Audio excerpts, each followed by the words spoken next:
and start speak. Tukwigisha mu buryo wiga ndetse ugatangira kuvuga ibyo wiga. So I don't want to teach you and never be able to use what you learn. Sinshaka kwigisha ngo unanirwe gukoresha ibyo nkwigisha. That's why I decided to start from zero. Today we are going to learn the basic lesson in English. Tugiye kwiga isomo ry'ibanze mu Cyongereza. This is the basic but the most important. Niryo somo ry'ibanze ndetse ry'ingenzi kurusha andi masomo y'Icyongereza uzigera wiga. Alright? So, at the end of the lesson, turi kurangiza, I have the word of the day for you. Hari n'ijambo ndibuze kuguha ry'umunsi. So, stick around. Tugumane.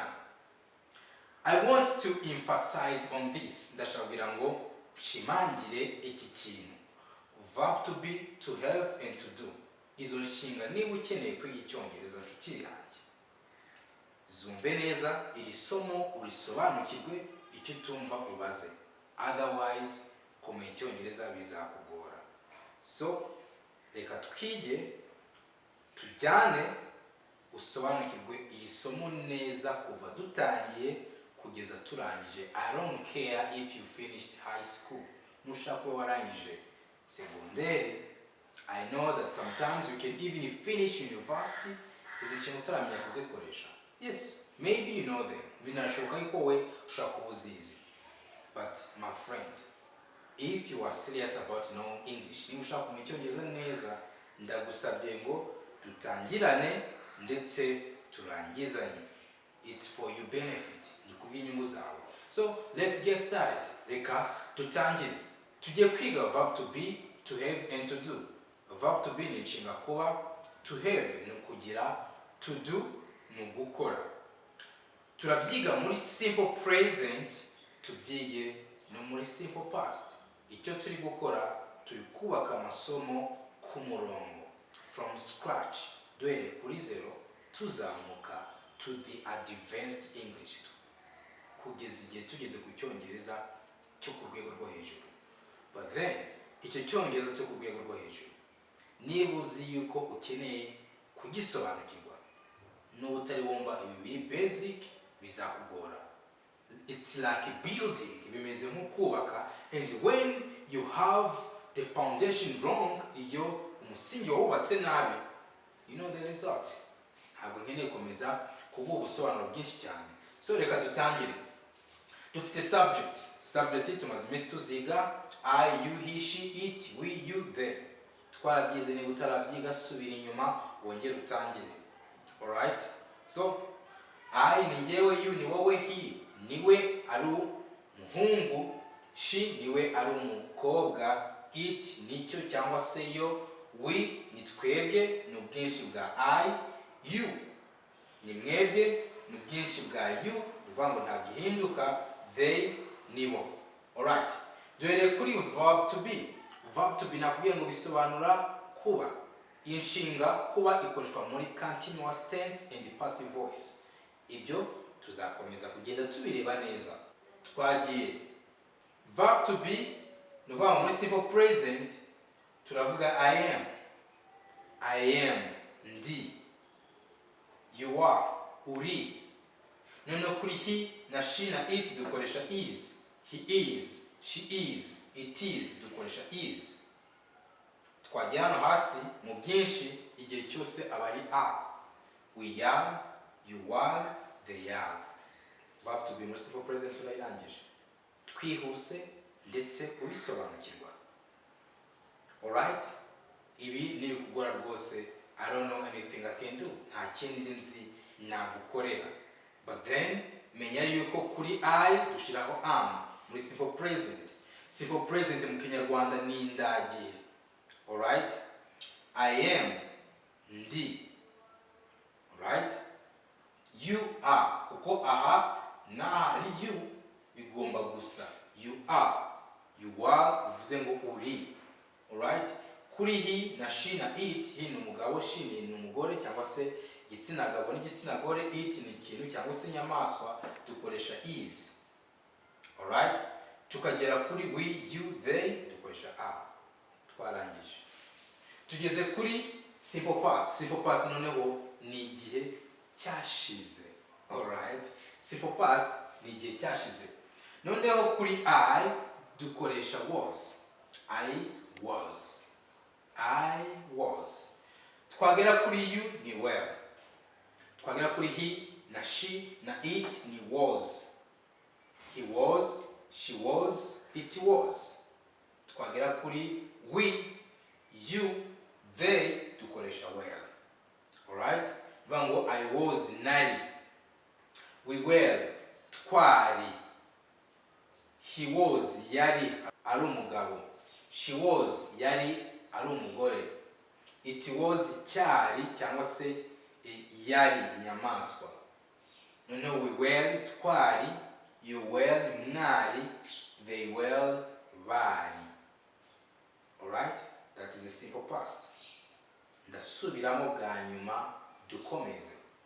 Was ikora kuri I na he na she na it. Ahandi hasigaye hose tugakoresha were. Alright? So I was, you were, urakohana you yo mu buke no mu bwinshi still you, naho dukoresha were.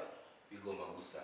Noneho was muri simple past kuri he na she na it niyo dushiraho. Noneho we, you, they dukoshiraho were. Alright? Nizire ko nabyo ubyumvishe. Verb to be muri simple present no muri simple past turayirangije. Alright? Tugeze kuri verb to have, inshinga kugira. Muri simple present kuri I tuvuga have, I have. No kuri you tuvuga have, I have, you have. Vango mfite, ufite. Noneho kuri he na she na it dukoresha has. He has afite, she has afite ari umugore, it has igifite cyangwa se iyo nyamaswa ifite. And then kuri we dufite, kuri we tuvuga have na you na they, si hose ni have. We have, dufite, you have, mufite, they have, bafite. Alright? So, here we are. Nukuvuga ngo muri make ugiye kubifata mu buryo bukoroheye, wamenya yuko has ikoreshwa kuri he na she na it. Ahandi hose hasigaye dukoresha have. Alright? Ikindi inshinga ivugika mu buryo bubiri. Navuga have cyangwa navuga have. Ubwo buryo bwombi burakoreshwa nta kibazo. Alright? Wango twavuga ngo I have, you have, mfite, ufite, he, she, it, has, na we, you, they have. Iyo nayo muri simple present turayisubitse. Isomo rya ryose tugeze kuri simple past ya verb to have. Aho birorose, aho nubuki, ni ukuvuga ngo iyo umaze gusobanukirwa biriya bya mbere ibindi dusigaje birorose cyane. Simple past ya verb to have uko tuyikora kuri I, you, he, she, it, we, you, they, hose dushiraho had cyangwa se had. Alright? Twavuga ngo I had nari mfite, you had wari ufite, he had yari afite, she had yari afite ari umugore, it had cyari gifite cyangwa se yari ifite, we had twari dufite, you had mwari mufite, they had bari bafite. So that's it. Ni gutyo. Iyi verb rero yo to have tuyikoresha muri perfect tenses tuzahagera. Don't worry my friend. Ariko ndi kubikubwira mbere y'igihe so that tuzahagere ubizi kugira ngo tuzahagere ubisobanukiwe. Alright. So kuri subject zose muri simple past verb to have cyangwa se have dukoresha had. Twakomeje tugeze kuri verb to do. Verb to do yo rero nayo irorose. Verb to do kuri I na you muri simple present dukoresha do. I do, you do. Alright? Noneho kuri kuri he na she na it dukoresha does. Kuri we na you na they dukoresha do nanone. Ni ukuvuga ngo does ikora kuri he na she na it, ngenga za gatatu z'ubuke. He, she, it, aho niho ikora. Ahandi hose dukoresha do, naho kuri he na she na it tugakoresha does. Alright, so simple as that. Muri simple present ni gutyo tuyikoresha. I do biravuze ngo ndakora, you do, urakora, he does, arakora, she does, arakora, it does, kirakora, we do, turakora, you do, murakora, they do, barakora. So nizeye yuko aho naho wasobanukiwe. Tugeze muri simple past ya verb to do. Simple past iroroshye cyane. Simple past yo uko tuyikora kuri subject zose cyangwa se kuri ngenga zose, ngewe, wowe, we n'izindi gukomeza dukoresha did. I did, narakoze, you did, warakoze, he did, yarakoze, she did, yarakoze ari umugore, it did, cyarakoze cyangwa se yarakoze, we did, twarakoze, you did, mwarakoze, they did, barakoze. So that's it. Byoroshye gutyo. We use did on all subjects, kuri subject zose. That's it. Ubu noneho ngiye kuguhereza word of the day, ngiye guha rya jambo rirangiza isomo. Nari gusezeranyije, I have to do it. Alright, the word of the day ngiye kuguhereza ni bitload. Bitload, it means betilave. Alright, that is the word of the day nashaka kuguhereza. I hope you enjoyed the lesson. This is the basic lesson. Niba waryumvishe, you are good to go. Ugiye kwiga Icyongereza. In short time, ugiye kuba uvuga Icyongereza. Alright? I love you guys. See you next time.